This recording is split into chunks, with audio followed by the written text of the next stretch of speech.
Ini iki arepe mulai kok takon acarane opo? Iki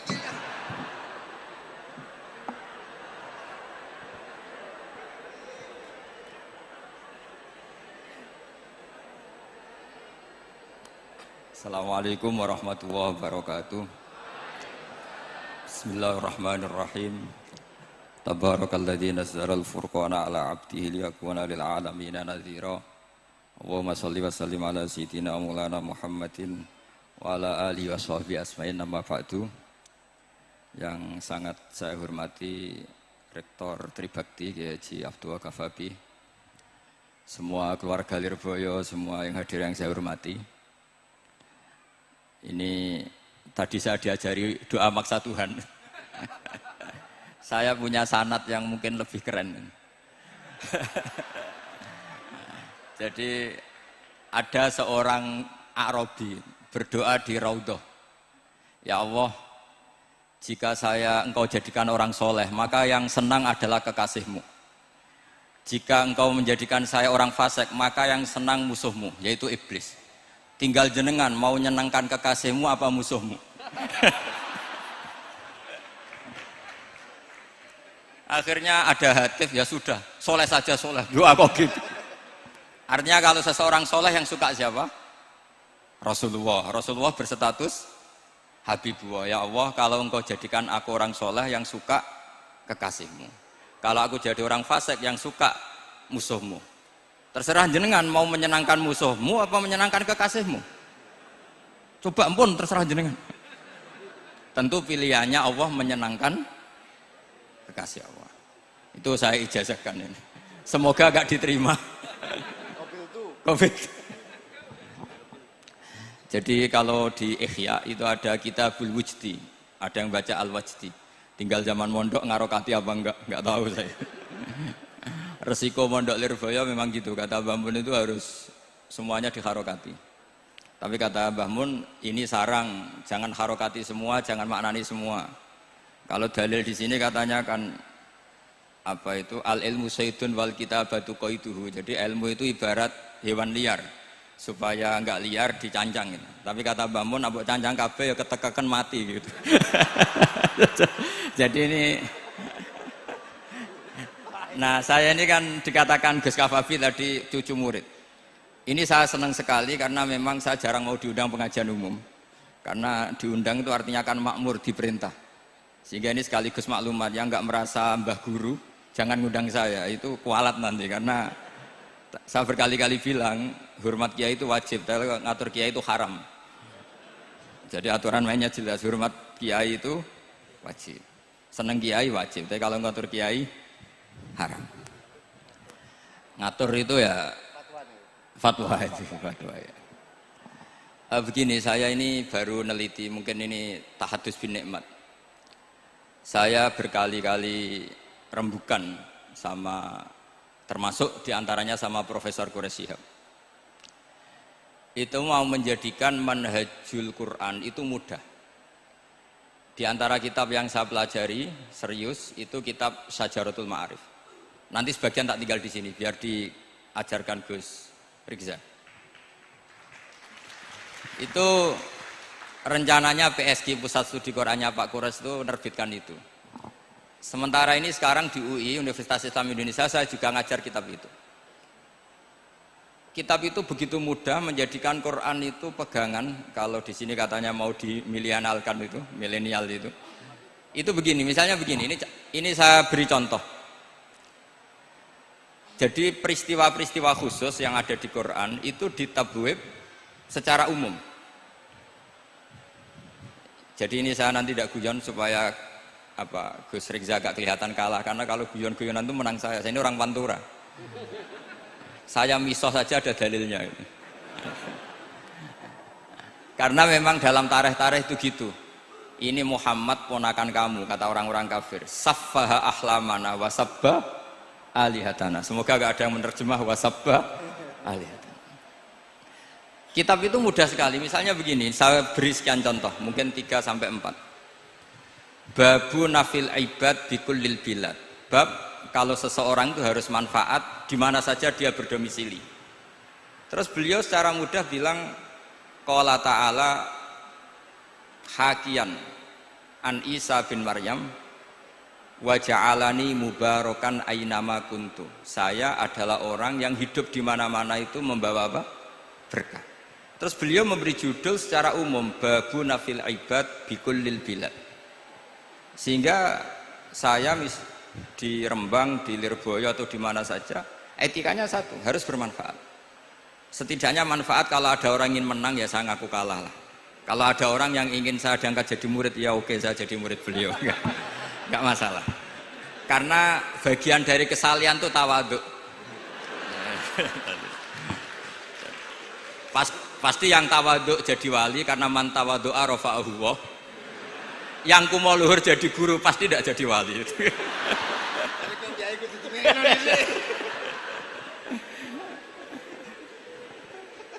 Terus ada bab yang sesuai dalam konteks Indonesia. Itu juga dibabkan umum, babu saddid dzara'i. Bab menutup pintu potensi-potensi yang enggak baik. Terus beliau mengutip qala ta'ala wala tasubbul ladzina yad'una min dunillahi fayasubbullaha adwam bighairi ilm. Jadi dulu para sahabat saking semangatnya berislam, itu saking semangatnya itu sering bilang jancuk Lata, jancuk Uzza. Jadi ini tidak jauh-jauh dari misoh karena memang sudah dicap cangkem elek tadi. Terus mereka tanya, lalu kalau Tuhan saya jancuk, bahayanya jancuk juga Tuhan kamu. Akhirnya Allah bilang gini, Muhammad, umatmu kandhane aja misoi brolo, kurbane aku. Makanya terusannya ayat fayasubbuha adwam bi khairi. Dan itu oleh Syekh Izzuddin bin Abdissalam yang dikenal sebagai Sultanul Aulia itu dibabkan mudah sekali. Babu saddid dzara'i. Jadi kalau kamu ingin Allah tidak dipisoi, Islam tidak disakiti, kamu jangan menyakiti agama lain. Itu bagian dari mencintai Islam. Jangan kira kita hormat sama agama lain karena ikrar, tidak, itu bagian dari mencintai Islam. Terus mengutip sekian hadis, la yasubbur rajulu abahu. Sebagian riwayat la yal'anur rajulu abahu. Ada yang baca layal ani, terserah lah. Kalau nahia layal an sapa rajulu, terserah itu apa khobar bimanal amri apa bacanya layal an itu bisa dipasul masail nanti itu. Jangan sampai seseorang tuh misoi bapaknya. Kata para sahabat, wa kaifa yasubbur rajul abahu. Bagaimana mungkin seseorang misoi bapaknya sendiri? Terus kata Rasulullah, yasubbu abar rajuli fayasubbu abah. Wa yasubbu ummar rajuli fayasubbu ummah. Dia misoi bapaknya orang lain kemudian dibalas bapaknya dipisah. Ini penting saya utarakan. Jadi mudah sekali. Terus dibabkan di bab umum itu babu saddid dzara'i. Sehingga peristiwa yang khususiyah ini menjadi bisa ditarik kesimpulan secara umum dan Quran maupun hadis mengawal kita ila yaumil kiamah. Karena kita tidak kehilangan stok untuk memaknai Quran dan hadis dengan cara yang diajarkan Syekh Izzuddin bin Abdissalam yang kita kenal beliau termasuk Sultanul Ulama. Contoh ketiga ini yang paling penting dan itu saya sering utarakan. Beliau bikin judul la yutrakul haqqu li ajlil batil. Kebenaran tidak boleh ditinggalkan hanya karena banyak kebatilan. Uniknya apa? Beliau pakai dalil, saya yakin seorang dokter Riza pun nggak terlintas kalau itu ada. Meskipun bikin rumus istihad tadi yang nggak ada kembarannya tadi. Karena ulama yang waras ya nggak ingin ngembari rumus seperti itu. Memang nggak perlu dikembarin, apalagi dosen-dosen tribakti itu nggak suka. Ini padune ra kuat gaji kan gitu. Itu kan dalih ya, dalih supaya ngirit ya. Wes mulang gak arep-arep gaji barokah gitu. Itu mesti kong kali kong sama bendara ya. Karo yayasan itu. Itu ada judul la yutrakul haqqu li ajlil batil. Itu uniknya beliau hanya dalil inna sofa wal marwata min sya'airillah faman hajjal baita wa atamara fala junaha alaihi ayyat tawafa bihima. Sofa dan Marwah itu hakikatnya adalah min syairillah, termasuk syiar-syiarnya Allah. Maka siapa yang haji maupun umroh enggak apa-apa. Allah dalam bahasakan itu enggak apa-apa, fala junah enggak apa-apa, terus saja tawaf di situ. Memang dalam bahasa Quran enggak bahasa sa'i tapi pakai bahasa tawaf, ayat tawafa bihima. Kata Sayyiduddin bin Abdissalam, di sofa ini ada Isaf, nama berhala, di Marwah ada Nailah, juga nama berhala. Yang orang-orang jahiliyah dulu ini menyembah dua berhala ini. Karena ada berhala, mereka merasa risih kalau ibadah ritual tauhid di situ. Tapi kata Allah, teruskan saja kamu tawaf di situ atau sa'i di situ. Artinya apa? Kebenaran tetap diperintahkan meskipun ada kebatilan. Jadi gampang sekali. Terus beliau bikin judul la yutrakul haqqu li ajlil batil. Barang hak itu tidak boleh ditinggalkan karena barang batil. Saya di mana-mana kalau boleh dikatakan fatwa. Kalau ada orang mati karena narkoba atau karena mendem atau karena koplo atau karena oplosan, itu kita sebagai kiai datang saja. Tapi tidak harus kiai yang top-top kayak Gus Rizal, salah satu kiai datang. Karena sekali kita tidak datang, mereka akan menciptakan tradisi baru dalam penguburan. Kiai ratekong, soleh-soleh ratekong, dipendem ala mereka. Didekno ambek diminumi arak. Sehingga kita datang ini karena apa? Sebetulnya demi melaksanakan syariat Islam, memperlakukan janazatu muslim. Kita kelola secara Islam. Meskipun mangkel, kita mangkel, wong mati kok oplosan. Mati-mati pas sujud kan keren. Atau mati karena gaji terlambat kan keren. Ini mati kok. Atau mati karena miskin telat apa? Gaji kan keren, tirakat lah qanaah. Nah. Betul, ini mas-mas kalau yang mencintai Bapak tidak kesampaian, syahid cinta itu juga syahid. Asal tidak pernah lihat, tidak pernah SMS. Ngempet tok itu kalau mati itu syahid. Tapi syaratnya nggak ngelihat, nggak nge-SMS, nggak WA. Pokoknya seperti itu. Nah, ini penting saya utarakan.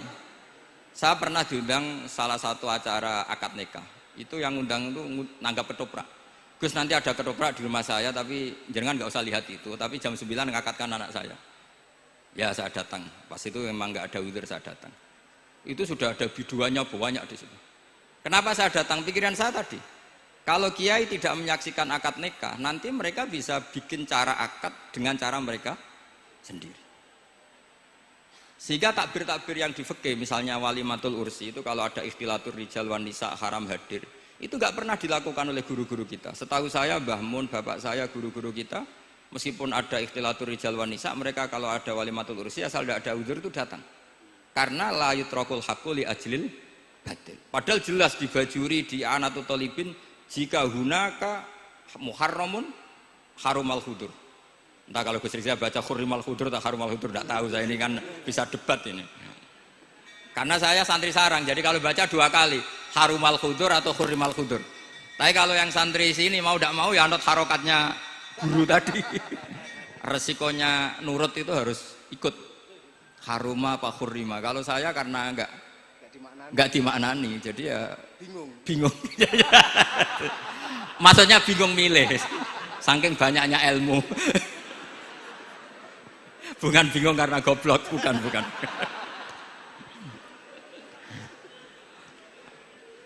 Ini penting saya utarakan. Jadi judul itu penting sekali. La yutrakul haqqu li ajlil batil. Contoh keempat, babu tolabil manzilah. Seorang yang terpercaya itu boleh cari pangkat di pemerintahan. Beliau dalilnya gampang sekali. Yusuf ketika merasa mampu mengendalikan ekonomi, ketahanan pangan zaman itu, beliau matur ke Aziz, ke penguasa Mesir, qala ja'alni ala khazainil ard. Jadikan saya sebagai pengelola hasil bumi. Ini hafizun alim, saya ini orang terpercaya, saya ini orang yang pinter. Maka ngaku pinter itu boleh asal pinter betul. Karena Nabi Yusuf bilang ini hafizun alim. Ini sudah 4, sampai berapa? 7 sampai 7. 5 aja nanti ilmunya habis. Jadi saya mohon nanti kitab itu saya tinggal 1, tolong dipelajari teman-teman supaya apa ya, ada cara mudah. Dan kitab itu pernah dibaca Syekhina Kiai Maimun di Sarang, pernah tak bawa ke Jakarta, saya diskusikan dengan Pak Profesor Quraisy Shihab. Terus sekarang juga dalam proses diterjemah. Tapi saya mohon ini yang nggak penting, terjemahnya itu tidak penting. Ini anak-anak Lirboyo kan bisa ngartikan sendiri, bukan sekedar terjemah tapi ngartikan sendiri. Itu unik, cara memahami itu unik sekali dan mudah. Jadi setiap peristiwa khusus itu diberi judul umum. Nah barokahnya judul umum ini, Quran itu menjadi ngawal kita ila yaumil qiyamah. Tapi kalau itu kamu anggap ini peristiwa Yusuf, ini peristiwa Yakub, peristiwa Ibrahim, maka seakan-akan Quran itu tidak untuk kita. Makanya tadi, misalnya wala tasubul ladina dibabkan babu saddid dzara'i. Itu semudah itu, segampang itu. Sehingga dalam kitab Minhajul Abidin diterangkan ada seorang wali yang takut dosa karena banyak perempuan cantik yang pakai celana pendek, banyak bulat lah di dunia itu. Singkat cerita dia uzlah, dia santai-santai di gunung makan rerumputan. Terus ada wali yang kelasnya lebih tinggi. Kamu di sini ngapain uzlah? Kenapa? Meninggalkan dosa. Terus digojlok sama wali yang lebih senior. Kira-kira ya saya gojlok Gus Rizal gitu. Kata si wali yang lebih senior tadi, taraktum ummata Muhammadin fi aidil mubtadi'ah. Sebetulnya kamu itu tidak menghindari dosa, tapi malah parah. Ketika umat tidak kamu pimpin, artinya membiarkan dipimpin kelompok lain. Dan itu bisa orang ahli bid'ah, bisa orang kafir, bisa yang lebih menyesatkan. Jadi uzlah itu tidak solusi. Ini pentingnya pembanding. Jadi gak apa-apa nanti setelah saya ngisi, dikasih kesempatan untuk bully saya, gak apa-apa. Saya terlalu sakti untuk dikalahkan. Jadi artinya muhibin saya itu gak ngefek lah kalau saya diadili siapa? Gus Riksa. Gak ngefek. Jadi menurut saya nanti tak kasih kesempatan untuk ngadili saya. Terus setelah itu selesai, saya tidak jawab lagi. Sebagai latihan calon wali itu harus sabar, man. Jadi wal kadhiminal ghaidha wal afina anin nas. Jadi setelah saya dibully nanti saya bilang sudah saya maafkan, wassalamualaikum, terus gitu. Terus contoh yang paling ekstrim gini Gus Rizal, ada contoh babu jawazin namimah limaslahatin. Bab boleh adu-adu.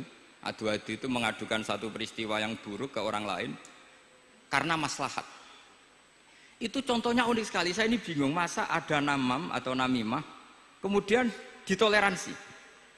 Terus beliau pakai dalil wajah arojulum min aqsal madinati yas'a. Qala ya Musa innal mal'a ya'tamiru nabikal yaqtulu kafakhrus innilaka minan nasihin.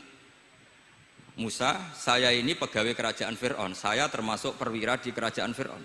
Saya tahu rapat tadi malam itu memutuskan menangkap kamu untuk dibunuh. Maka kamu harus secepatnya keluar dari Mesir. Itu kan sebetulnya tipikalnya agak namimah, adu-adu, tapi limas lahatin. Itu mudah sekali kitab itu. Jadi saya mohon anak-anak tribakti yang mau mengkaji Quran ingin alim, pakai kitab itu. Saya jamin kalau khatam pasti alim. Khatam paham maksudnya.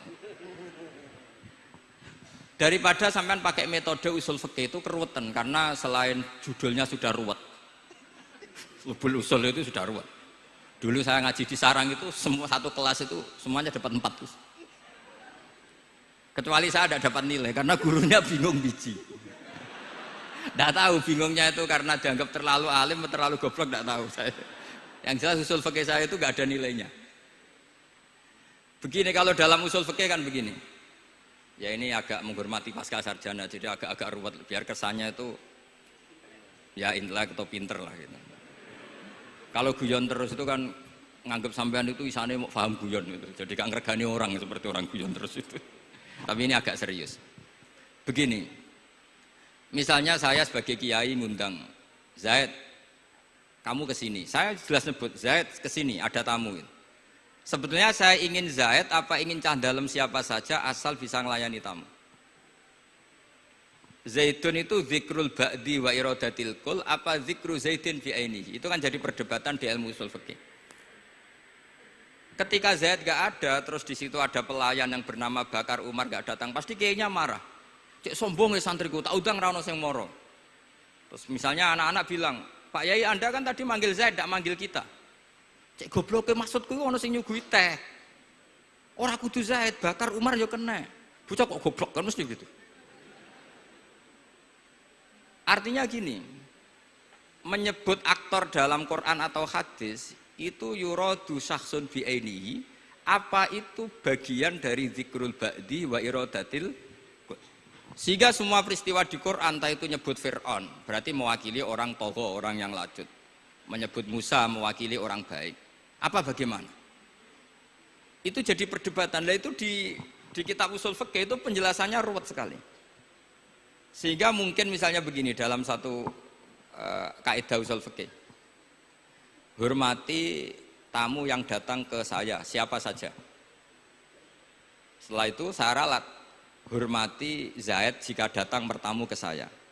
Dalam usul fikih itu potensi Zaid ini menjadi mukhassis, berarti siapa saja menjadi batal karena ditaksis kata Zaid.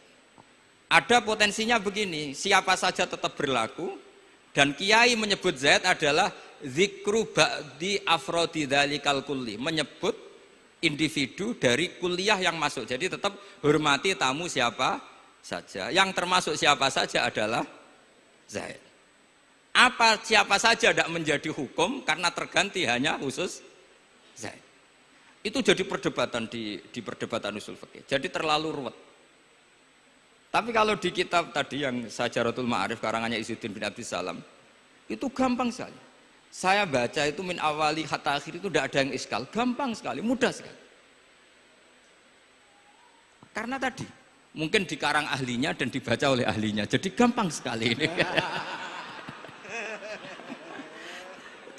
Jadi semudah itu, istidlal itu gampang sekali. Ya saya ulang lagi tadi, karena ditulis orang ahli dan dibaca oleh orang ahli. Tapi saya pastikan kitab itu tuh mudah sekali. Kenapa saya menyarankan begitu? Karena begini, sekarang itu banyak orang menafsirkan Quran karena hanya melihat terjemah atau dengar-dengar dari orang lain. Sementara kita yang gudangnya, kita ya semua lah, santri, sarang, lirboyo semua, itu tidak mau memulai. Andai kan kita mau memulai, maka kita akan tahu apakah zikrus syek itu menjadi takyin, harus itu, atau zikrus syek itu zikrul ba'di wa iradatil kul. Saya beri contoh masalah hukum fikih, karena ini bidang saya. Saya dulu ketika muda sering makili Anwar Musyawarah di Lirboyo. Dulu yang makili Lirboyo Gus Isom. Gus Rizza belum musuh saya dulu, belum musuh saya dulu.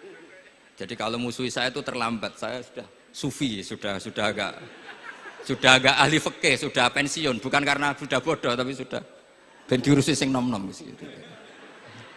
Sudah makam saya sudah ndak itu sudah. Ndak tahu entah makam saya dari mana, ndak tahu saya. Misalnya begini, saya beri contoh. Di antara yang nggak boleh dalam pernikahan adalah wa antajma'u bainal ukhtain. Menikahi mbaknya plus adiknya, fi nikahin wahid, tahta rajulin wahid. Jadi nggak boleh mempoligami mbak bersama adiknya. Kalau kita percaya zahirun nas, maka yang haram hanyalah wayoh atau berpoligami mbak dan adik. Dan itu bahaya kalau Anda memahami seperti itu. Zaman Rasulullah Sugeng ngendikan ditambahi satu tok sama Nabi. Wala benal mar'ati wa ammatiha wala benal mar'ati wa kholatiha. Itu kalau orang Jawa kan satu, karena bule dan bude. Orang Jawa itu sama, dari bapak ya bule, dari ibu juga bule. Tapi kalau orang Arab bilang min jatil ab disebut ammah, min jatil dikatakan kholah.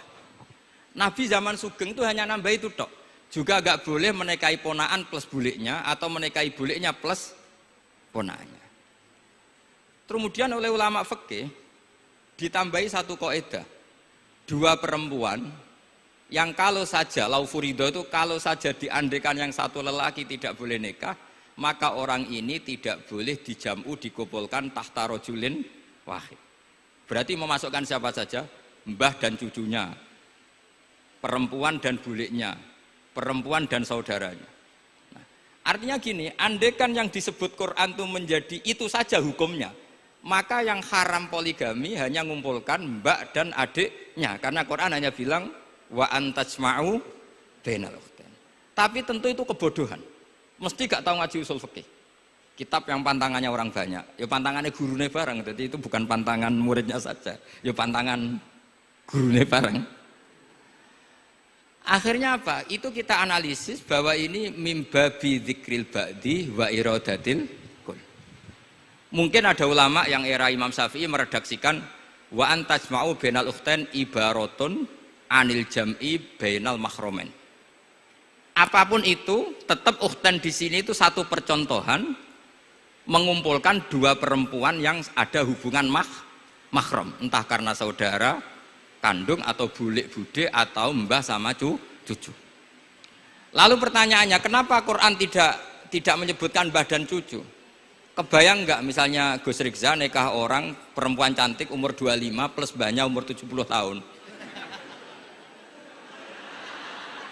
Nggak mau membayangkan. Katanya tidak mau membayangkan. Artinya gini, orang waras itu tidak akan melakukan seperti itu, maka nggak perlu dilarang. Tapi nak rabi bae sesuai gedon, jebule ayu adi itu banyak.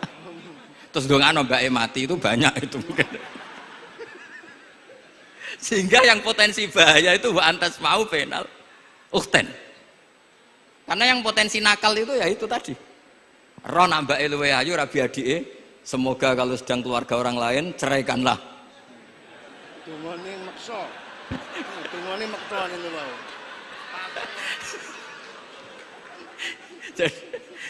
Jadi ini penting saya utarakan. Jadi ini serius tapi saya tetap rileks. Jadi mohon dipelajari lah usul fikih. Kalau usul fikih Anda kesulitan, pelajari saja kitab Syajaratul apa? Ma'arif. Nanti kitabnya saya titipkan siapa saja Pak. Insya Allah sampai ke kursi saya. Apa kitab Syajaratul Ma'arif. Itu menurut saya kitab terbaik dalam mempermudah memahami Quran. Ya modelnya begitu, misalnya tadi babu nafil ibad bikulil bilad, bab seorang hamba sebaiknya di mana saja bermanfaat. Terus cerita tentang Nabi Isa, wa ja'alani mubarakan aina ma kuntu. Saya masih ingat baca kitab supaya Pondok Lirboyo bangga bahwa cucu muridnya alim alama. Jadi ini bagian dari itu. Wong putu muridnya we alim, bangunnya murid Lirboyo ora alim, wong putune we alim kan gitu. Jadi kalau sampai ndak alim dosa gede. Saya kata Gus Kafabi kan putu murid, wong putune we alim mosok muridnya gak alim. Awas nak keman gak alim, sini-sini wong. Jadi harus mengkaca putune we alim, apalagi Anak epas. Apalagi anak epas.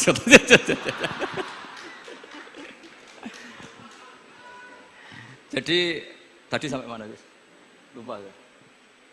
Sampai adik ayu. Adik ayu. Mbak sing ayu. Ditungakno tadi. Iya, ditungakne bentang mati adike oleh Mbak. Tapi adike mati Gus.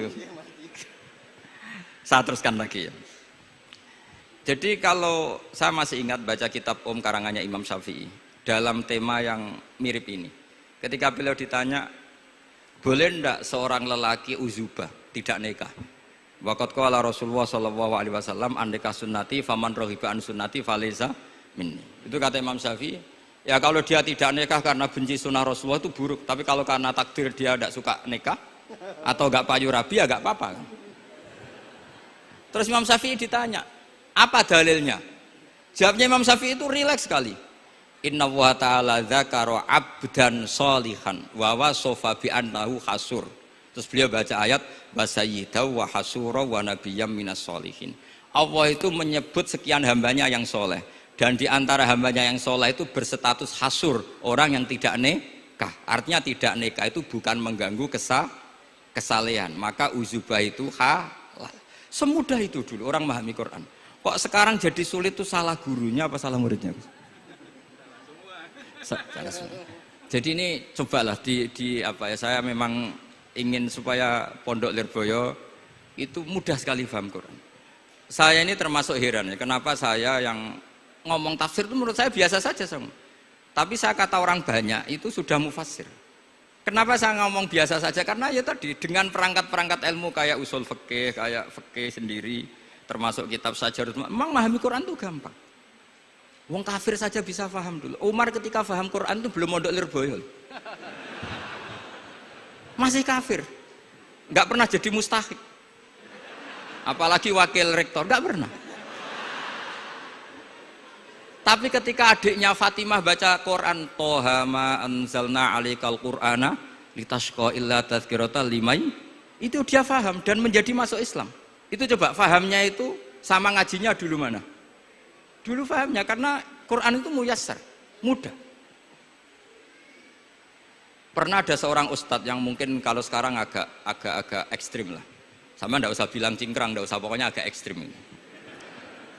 Kamu kok senengannya nuduh orang itu. Sampai saya kadang ketularan, saya ini orang baik, gak suka nuduh orang. Itu ada orang yang agak ekstrim itu, datang ke Harun ar-Rasyid. Ya Amirul Mukminin gitu. Inni nasihun laka famusaddidun alaika.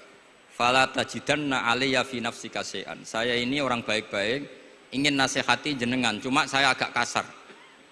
Musaddid itu agak kasar. Dalam bahasa Arab musaddid siddah itu kasar. Kasar atau tegas, kasar lah. Dalam konteks ini maknanya kasar. Fala tajidanna fi alayya fi nafsika syai'an. Mohon jangan dimasukkan hati.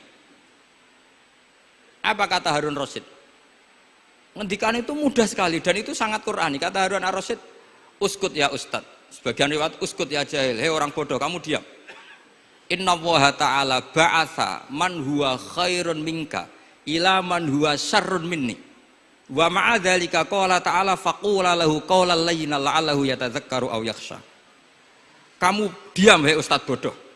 Allah Ta'ala itu mengutus orang yang lebih baik ketimbang kamu, yaitu Nabi Musa, ke orang yang lebih buruk ketimbang saya, yaitu Fir'aun. Itu saja harus beretika. Faqula lahu qawlan layyinan. Kok kamu sama-sama muslim mau main kasar sama saya? Kitabnya mana? Kira-kira seperti itu. Akhirnya Ustadz tadi, ternyata jenengan lebih alim, mboten sios. Semudah itu orang memahami Quran. Inna wa ta'ala qad ba'asa man huwa khairun minka ila man huwa syarrun minni. Fa inna wa ta'ala ba'asa Musa. Wa Musa tentu lebih mulia ketimbang Ustadz ini. Ila man huwa syarrun minni. Saelek-elek Harun Rasyid itu jelek Fir'aun. Musa yang Rasul yang orang sangat baik diutus ke orang yang sangat buruk yaitu Fir'aun, itu saja beretika faqula lahu qaulal layyin, harus sopan. Jadi kayak apa? Saya bayangkan kayak apa bahagianya kita kalau melihat santri-santri ini memahami Quran seperti ini. Itu kan mudah, nggak perlu dokter, bisa juga perlu. Bisa, maksudnya bisa. Nggak perlu dapat honoris causa dari apa tadi? Profesor cangkem elek tadi. Profesor bidang cangkem elek. Jadi karena Quran itu dalil, kata Ibnu Abbas, Al-Quran dalil itu mudah ditaklukkan, dibawa kemana saja itu bisa. Nah ini yang terakhir, khasnya NU itu wasilah, ini terakhir, nanti setelah ini selesai. Tapi saya mohon MC atau moderator atau siapalah ngasih waktu Gus Rizal untuk bully saya, dan saya jamin tidak tak balas. Tidak tak balas dan saya latihan legowo tadi wal afina aninas. Sudah itu kata Rasulullah kan gitu, orang yang meninggalkan debat padahal dia benar banawahu baitan fi rabbil jannah. Jadi sudah saya ingin masuk surga lah, tidak usah repot-repot berdebat. Wasilah misalnya Gus Kafabi niru Mbah Makhros atau Mbah Mun niru Mbah Karim niru Mbah Khalil Bangkalan sampai guru-gurunya. Karena zuriyatam ba'duha min ba'd. Saya juga alhamdulillah kemarin 3 bulan yang lalu, 4 bulan yang lalu Pak Said itu nyari nasabnya di Kudus. Kebetulan beliau sudah dengar-dengar kalau saudaranya Mbah Sahal itu sepupunya Mbah saya, nyari-nyari ketemu beliau senang sekali. Cuma terakhir tanya saya, Gus saya dengan kamu tua mana? Tua saya, buyut kamu adik buyut saya, kata saya. Nyai Fadilah itu saudaranya buyut saya, Mbah Maksum buyut saya. Yang di Pondok Damaran, saya sampai sekarang masih ngajar di Pondok Damaran, belakangnya Masjid Menoro itu. Mbah Mun pernah cerita gini, orang itu banyak yang anti wasilah. Wasilah itu ya niru guru, gurunya guru. Langsung niru Kanjeng Nabi. Atau langsung niru pangeran. Itu Mbah Mun, saya masih ingat betul, dalilnya ihdinas siratal mustaqim siratal ladzina an'amta 'alaihim. Jalan yang lurus adalah mengikuti orang-orang yang telah engkau beri nikmat. Kenapa Allah tidak ngendikan siratoka, jalan kamu, jalan engkau? Allah itu tidak makan. Bagaimana cara kita niru Allah makan? Wong Allah tidak makan. Allah tidak tidur. Bagaimana kita niru Allah tidur? Fa inna Allaha la ya'kulu wa la yanam wa la yashrab. Nah, niru itu ya orang, kata Bamun, karena manusia itu hadis, Allah itu qadim. Jadi tidak ada hubungannya barang hadis dan barang qadim. Jika kalau ingin niru ya niru manusia. Manusia itu siapa? Ya tentu masternya Rasulullah. Tapi kan walau lala ulama lama arafnal anbiya. Tanpa ulama kita tidak tahu Nabi melakukan apa, karena ini butuh sanad. Masyhur itu, walau la murabbi lama arafna rabbi, tanpa murabbi kita tidak tahu rabbi. Nah, ini penting saya utarakan sehingga di Quran itu setiap orang baik itu disebutkan orang-orang baik itu siapa? Ulaikal ladzina an'ama Allahu 'alaihim minan nabiyyin min dzurriyyati Adam wa mimman hamalna ma'anu wa min dzurriyyati Ibrahim wa Israila wa mimman hadaina wajtabaina. Selalu orang baik itu diceritakan orangnya dan ngikuti orang juga. Ulaikal ladzina hadahum wa fa bihudahum muqtadi. Kenapa? Karena kita tidak bisa niru Allah, karena Allah itu tidak makan, tidak minum, tidak tidur. Tentu tidak nikah. Tapi sekarang orang tuh geger, wanut guru-guru ra mesti bener. Sing marai kaidah nak guru ra mesti bener tuh kita. Kita setiap ngajar di Lirboyo di Sarang bilang selain Rasulullah Muhammad tuh tidak maksum. Jadi mereka ketinggalan kalau ngomong kiai ra mesti bener. Tahu kita mulai kecil diajarin selain Nabi kok ora maksum. Dekne ro ilmu anyaran kok ngandani sing mulai bayi alim itu kan lucu. Kita mulai dulu tahu selain Nabi itu tidak maksum. Kok malah dikandani kiai tidak mesti bener, kenapa diikutin? Udah tahu kalau kiai tidak mesti bener. Cuma kalau kiai tidak mesti bener, nak kue mesti ra bener. Lagi-lagi gerakan cangkem elek kan gitu. Kalau kiai itu hanya mungkin tidak bener, kalau kamu mesti tidak bener. Ini penting saya utarakan sehingga mudah sekali. Apa dalilnya wasilah? Ya kita jawab saja. Ihdinas siratal mustaqim siratal ladzina an'amta alaihim. Semudah itu Quran dipahami ahlinya. Tapi sekarang kok memahami Quran jadi sulit. Saya menjadi tidak tahu. Ya seperti tadi Izzuddin bin Abdi Salam itu banyak dalil la yutrakul haqqu li ajlil batil. Itu contohnya itu hanya innas sofa wal marwata min sya'airillah. Ketika Sofa dan Marwah belum steril dari berhala-berhala itu, ketika Ka'bah belum steril dari berhala-berhala itu, Nabi tetap tawaf di Ka'bah, tetap sa'i di Sofa dan Marwah. Kemudian itu disimpulkan la yutrakul haqqu li ajlil batil. Segampang itu agama. Tapi kenapa menjadi sulit? Jadi saya mohon sekali karena kitab itu sedang dikaji di PSG Pusat Studi Quran, juga dikaji di pondok saya. Dulu Syekhina Maimun pernah baca juga. Sekarang di UII yang ngajar saya. Jadi saya ingin, dan itu diajarkan ditulis lah oleh ulama sing ma'ruf, bahkan gelarnya Sultanul Ulama. Dalam kasofnya Sayyid Abil Hasan Asyadzili, dalam kasof beliau mengatakan, saya pas kasof dengar satu suara, satu hatif, ya Ali, ma'ala wajil ardi, tidak ada di muka bumi ini kajian fikih sing abha, yang lebih bersinar, yang lebih moncer ketimbang kajian Izzuddin bin Abdi Salam. Dan tidak ada kajian ilmu hadis mengalahkan kajian Abdul Azim Al-Mundhiri yang ngarang At-Targhib itu. Era Sayyid Abil Hasan Asyadzili. Dan tidak ada kajian ilmu hakikat sing abha min majlisika. Dan alhamdulillah kita punya kitab itu, Qawaidul Ahkam, Syajaratul Ma'arif, Izzuddin bin Abdi Salam. Juga kita punya kitab Abdul Azim Al-Mundhiri karena kita pakai At-Targhib At-Targhib itu mukhtasornya Muslim juga. Dan tentu kita juga punya Abul Hasan Asyadzili karena kita rata-rata ngaji hikam, kita tahu hikam adalah muridnya Abdul Abbas Al-Mursi dan beliau adalah muridnya Abul Hasan Asyadzili. Sehingga kita insya Allah ngalami dzurriyatam ba'duha min ba'd. Baik dzurriyah nasabiyah maupun dzurriyah sababiyah. Kayak saya tadi dikatakan Gus Kawabi putu Lirboyo karena Mbah Mun ngaji di Lirboyo. Dan saya bangga karena bisa bully jenengan semua, nak putune wae alim apa meneh anake. Mun sepakat iki, nak putune wae alim apa meneh anake. Pun assalamualaikum warahmatullahi wabarakatuh.